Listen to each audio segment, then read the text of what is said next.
విద్యుత్ రంగం, వ్యవసాయ, పారిశ్రామిక రంగాల్లోని వినియోగదారులతో పాటు అన్ని వర్గాల వినియోగదారులకి నాణ్యమైన విద్యుత్తుని నిరంతరాయంగా అందించాలన్నదే మా ప్రభుత్వ ప్రధాన ధ్యేయం.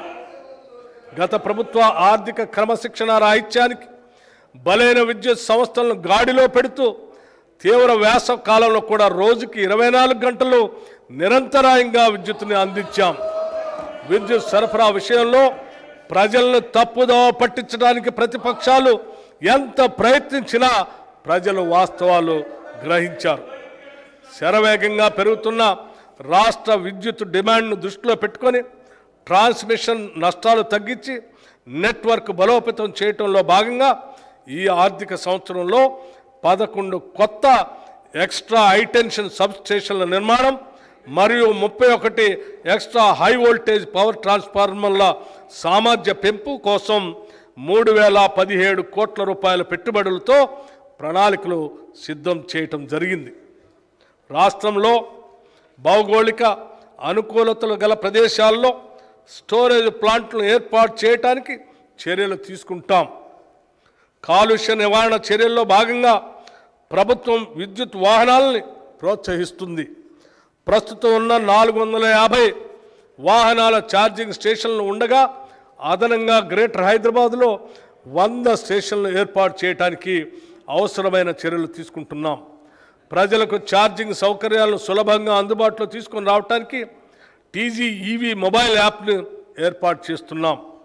రాష్ట్ర విద్యుత్ వినియోగదారుల అవసరాల దృష్ట్యా 2030 సంవత్సరం వరకు కావలసిన విద్యుత్ ఉత్పత్తికి తగిన ప్రణాళికలు తయారు చేస్తున్నాం.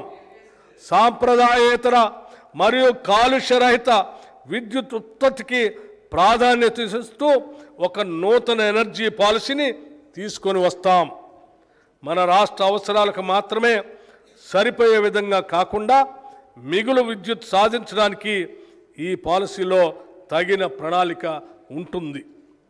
పర్యావరణాన్ని పరిరక్షిస్తూ సుస్థిర అభివృద్ధిని సాధించడం ప్రస్తుత ప్రభుత్వ ధ్యేయం.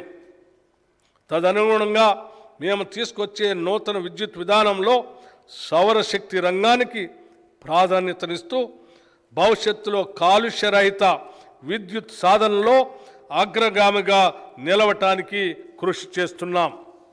ట్రాన్స్కో మరియు డిస్కమ్లకి ఈ బడ్జెట్లో 16,410 కోట్ల రూపాయలు ప్రతిపాదిస్తున్నాం. అడవులు, పర్యావరణం. తెలంగాణ రాష్ట్రంలో విస్తారమైన అటవీ సంపద ఉంది. ఎన్నో సుందర జలపాతాలు, వన్యజీవులు, డ్యామ్లు, జలాశయాలు ఉన్నాయి.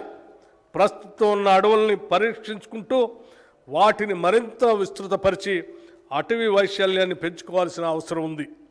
రాష్ట్రంలో అటవీ పరిరక్షణకు అభివృద్ధికి దోహదపడే విధంగా ఇకో టూరిజం, పర్యావరణ పర్యాటకంను పెంపొందించాలని నిర్ణయించాం. పటిష్టమైన ఇకో టూరిజం విధానాన్ని రూపొందించడానికి అటవీ శాఖ మంత్రివర్యుల ఆధ్వర్యంలో సీనియర్ అధికారులతో ఒక కమిటీని మా ప్రభుత్వం ఏర్పాటు చేసింది. ఒడిశా, కర్ణాటక ఇంకా ఇతర రాష్ట్రాల్లో ఈ కమిటీ పర్యటించి వారు అనుసరించే ఉత్తమ పద్ధతులను సేకరించి ఇచ్చే నివేదిక ఆధారంగా ఇకో టూరిజం పాలసీని రూపొందించి అమలు చేస్తాం. ఇకో టూరిజం కొరకు తెలంగాణలోని 7 అటవీ ప్రాంతాలు, Amrabad tiger reserve, Kawal tiger reserve, Vikarabad Ananthagiri circuit, ఖమ్మంలోని కనకగిరి, హైదరాబాద్లోని కుంటాల జలపాతం, ఆదిలాబాద్లోని కుంటాల జలపాతం, కొత్తగూడెంలోని కిన్నెరసాని, పాకాల మరియు ఏటూరు నాగారం సర్క్యూట్లు తదితరులు వాటిని గుర్తించాం. ఇకో టూరిజం అభివృద్ధి ద్వారా పర్యావరణ పరిరక్షణతో పాటు రాష్ట్రానికి ఆదాయ వనరులు కూడా సమకూరుతాయి. ఈ ఏడాది 20.02 కోట్ల చెట్లను నాటే లక్ష్యంతో ప్రభుత్వం వజ్రోత్సవ వన మహోత్సవ కార్యక్రమాన్ని ప్రారంభించింది. మానవులకు జంతువులకి మధ్య జరిగే ఘర్షణలో ప్రాణాలు కోల్పోయిన వ్యక్తులకు అందజేసే పరిహారాన్ని ఈ ప్రభుత్వం 5 లక్షల నుంచి 10 లక్షలకి పెంచింది. దీనివల్ల అటవీ ప్రాంతాల్లో నివసించే కుటుంబాలకు ఒక భరోసా ఉంటుంది. అడవులు మరియు పర్యావరణ శాఖకి ఈ బడ్జెట్లో 1,064 కోట్ల రూపాయలు ప్రతిపాదిస్తున్నాం. పరిశ్రమలో ఇన్ఫర్మేషన్ టెక్నాలజీ తెలంగాణ నైపుణ్యాభివృద్ధి విశ్వవిద్యాలయం ప్రపంచవ్యాప్తంగా ఉన్న పెట్టుబడిదారులను ఆకర్షించే అగ్రగామి గమ్యస్థానంగా తెలంగాణను తీర్చిదిద్ది స్థానికంగాను విశ్వవ్యాప్తంగాను సులభంగా ఉద్యోగాలు పొందడానికి కావలసిన ప్రపంచ స్థాయి నైపుణ్యాలను తెలంగాణ యువకుల్లో పెంపొందించాలన్నదే ప్రభుత్వ లక్ష్యం. ఈ ధ్యేయంతో తెలంగాణ ప్రభుత్వం ప్రస్తుత ఆర్థిక సంవత్సరంలోనే హైదరాబాదులో పబ్లిక్ ప్రైవేట్ భాగస్వామ్యంతో తెలంగాణ నైపుణ్యాల విశ్వవిద్యాలయాన్ని స్కిల్ యూనివర్సిటీ ఆఫ్ తెలంగాణను స్థాపించి నడిపించాలని నిర్ణయించింది. ఈ విశ్వవిద్యాలయంలో 17 వివిధ పరిశ్రమలకి అవసరమైన నైపుణ్యాలని నేర్చే సర్టిఫికెట్లు, డిప్లొమా, డిగ్రీ కోర్సులని ప్రారంభం అవుతాయి.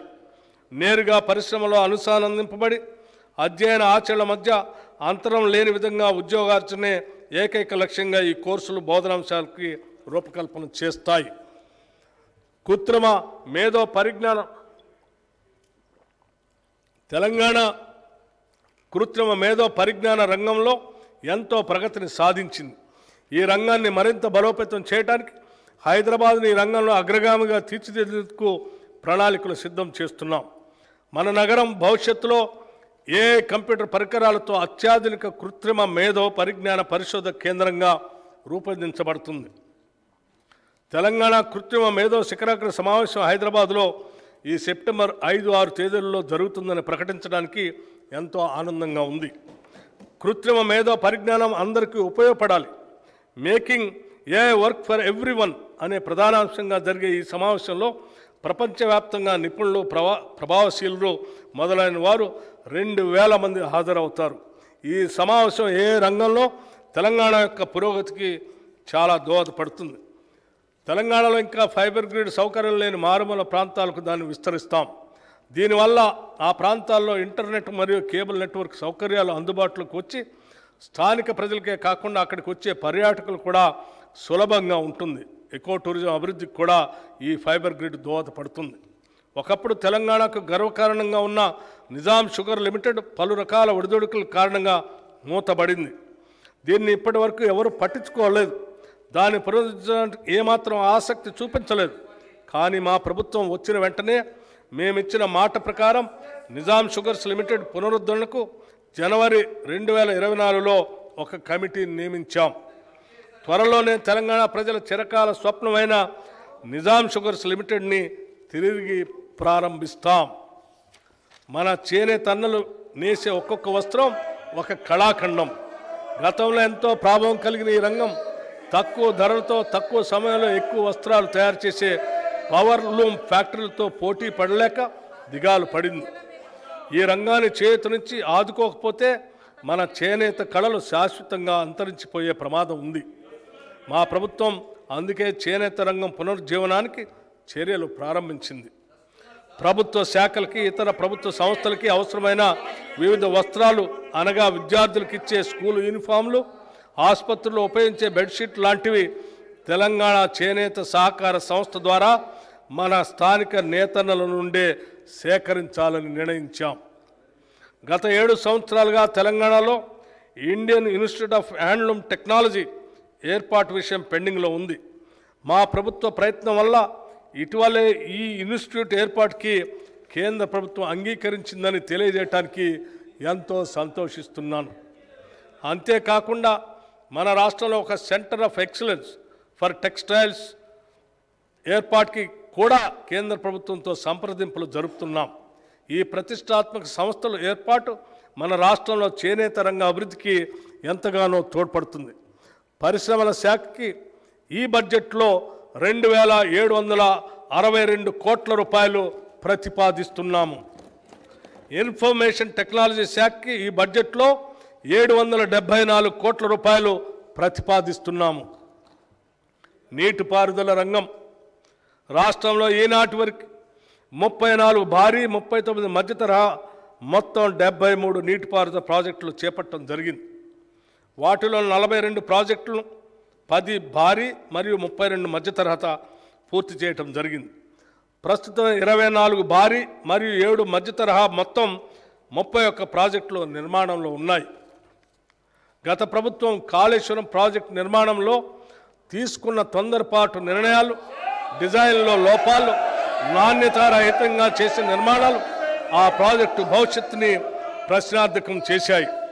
ఈ ప్రాజెక్టు గురించి చేసిన ఆర్భాట ప్రచారంతో రైతులు దీనిపై ఎన్నో ఆశలు పెట్టుకున్నారు. కానీ కొద్ది కాలంలోనే ఈ ప్రాజెక్టు యొక్క డొల్లతనం బయటపడి రాష్ట్రమంతా దిగ్భ్రాంతికి గురైంది. ఈ ప్రాజెక్టులో జరిగిన అవకతవకలను గుర్తించి తగిన చర్యలు సూచించేందుకు విచారణ కమిటీని కూడా నియమించాం. ఈ న్యాయ విచారణ కమిటీ ఇచ్చిన నివేదిక ఆధారంగా తదుపరి చర్యలు తీసుకోవడం జరుగుతుంది.